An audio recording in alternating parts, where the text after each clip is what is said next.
if you've ever seen handprints in concrete, I wanted to do my own version. So stamping the word share into the front of our coffee shop was the idea.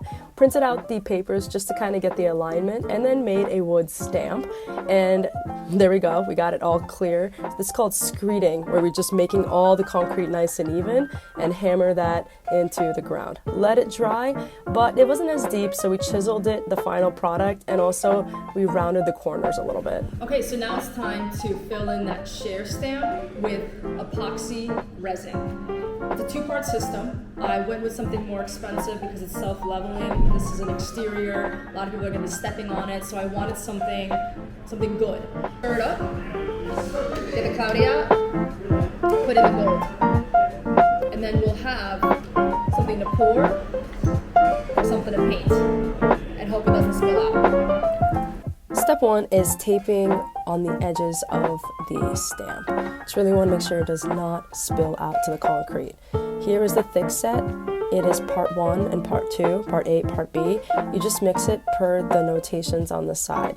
So there is the epoxy, and it's just a science. And once you mix that out and make like a cloudy look, you want to put the gold inside and just a spoonful. And then when you put that all together, you'll see a really thick gold pour. And I first tried putting it with the paintbrush, but honestly, just pouring it in with the spoon made for a more thicker, it's a very sticky material. And we're just really trying to fill in the stamp of the concrete. So just doing that to all the letters. Let's see how it looks. This is the next morning. The gold epoxy was poured last night, and I gotta say, it does not look great. When Abby walked up to it this morning, she said it looks like piss, and Oscar said there's a couple of leaves that are stuck in there. So, not a good case scenario. What we're gonna do is we're gonna try to take that leaf out, carve it out, and then I'm gonna pour a new batch of the epoxy.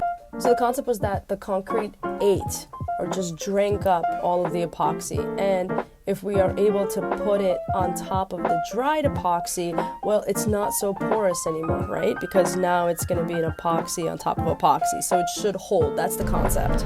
Okay, it's the morning after the second pour on the share epoxy.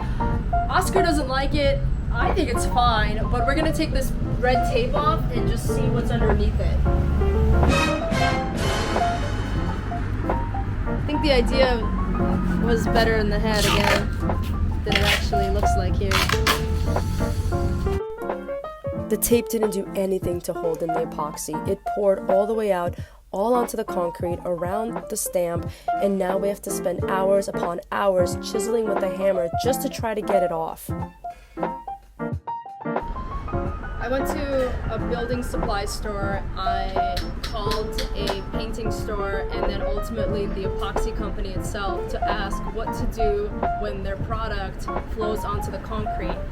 And basically I learned that there's not much you can do. Scraping it off, such as what we're doing with chiseling or using a grinder, is the only way to pick up the epoxy.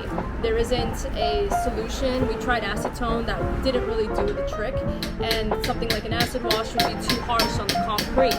So the best tip that we got was actually to use a heat gun over the area where we're chiseling, and that actually loosens up the epoxy so that we can scrape it off. The answer is it's still discolored, then I guess we have to create a box or something to show that it wasn't a mistake, that it was.